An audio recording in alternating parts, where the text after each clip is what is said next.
ಕಾರ್ಕಳ ವಿಧಾನಸಭಾ ಕ್ಷೇತ್ರದಲ್ಲಿ ಮತದಾನಕ್ಕಿಂತ ಮೊದಲು ಮತ್ತು ಮತದಾನದ ಸಂದರ್ಭದಲ್ಲಿ ಬಿಜೆಪಿ ಅಭ್ಯರ್ಥಿಯಿಂದ ವ್ಯಾಪಕ ಅಕ್ರಮಗಳು ನಡೆದಿದ್ದು ಇವುಗಳ ಬಗ್ಗೆ ಕೂಡಲೇ ತನಿಖೆಯನ್ನ ನಡೆಸಬೇಕು. ತನಿಖೆಯನ್ನ ನಡೆಸದೆ ಮತ ಎಣಿಕೆ ಮಾಡಬಾರದು ಎಂದು ಈ ಕ್ಷೇತ್ರದ ಪಕ್ಷೇತರ ಅಭ್ಯರ್ಥಿ ಪ್ರಮೋದ್ ಮುತಾಲಿಕ್ ಆಗ್ರಹಿಸಿದ್ದಾರೆ. ಈ ಕ್ಷೇತ್ರದಲ್ಲಿ ಬಿಜೆಪಿ ಅಭ್ಯರ್ಥಿ ವ್ಯವಸ್ಥಿತವಾಗಿ ಮತ್ತು ಅಕ್ರಮವಾಗಿ ಚುನಾವಣಾ ಅವ್ಯವಹಾರ ಎಸಗಿದ್ದಾರೆ. ಇದಕ್ಕೆ ಸಾಕ್ಷಿ ಎಂಬಂತೆ ಮಿಯಾರ್ನ ಕುಂಟಿಬೈಲ್ನಲ್ಲಿ ಅಪ್ರಾಪ್ತ ವಯಸ್ಸಿನ ವ್ಯಕ್ತಿ ವಿದೇಶದಲ್ಲಿರುವ 25 ವರ್ಷ ವಯಸ್ಸಿನ ವ್ಯಕ್ತಿಯ ಹೆಸರಿನಲ್ಲಿ ಮತದಾನ ಮಾಡುವಾಗ ರೆಡ್ ಹ್ಯಾಂಡ್ ಆಗಿ ಸಿಕ್ಕಿಬಿದ್ದಿದ್ದಾನೆ. ಇದಲ್ಲದೆ ಸತ್ತವರ ಹೆಸರಿನಲ್ಲೂ ಮತ ಚಲಾವಣೆ ಮಾಡಲಾಗಿದೆ.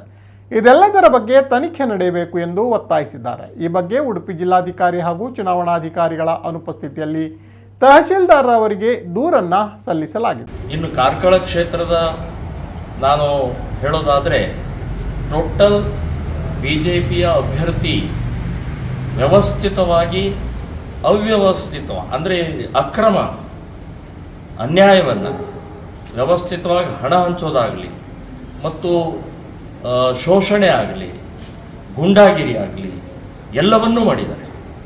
ಮತ್ತು ನಿನ್ನೆ ಅಂತೂ ರೆಡ್ ಹ್ಯಾಂಡ್ ಸಿಕ್ಕಾಕೊಂಡಿದ್ದಾರೆ.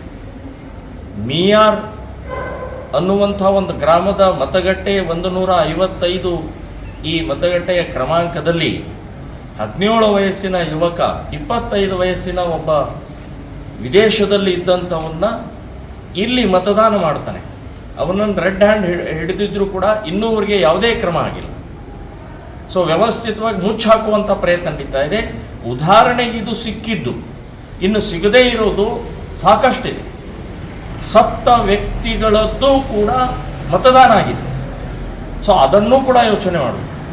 ಇವೆಲ್ಲವೂ ಕೂಡ ಸಂಪೂರ್ಣವಾಗಿ ತನಿಖೆ ಆಗಬೇಕು ಅಂತನ್ನುವಂಥದ್ದು ಆಗ್ರಹವನ್ನು ಮಾಡ್ತಾ ಇದ್ದೀವಿ.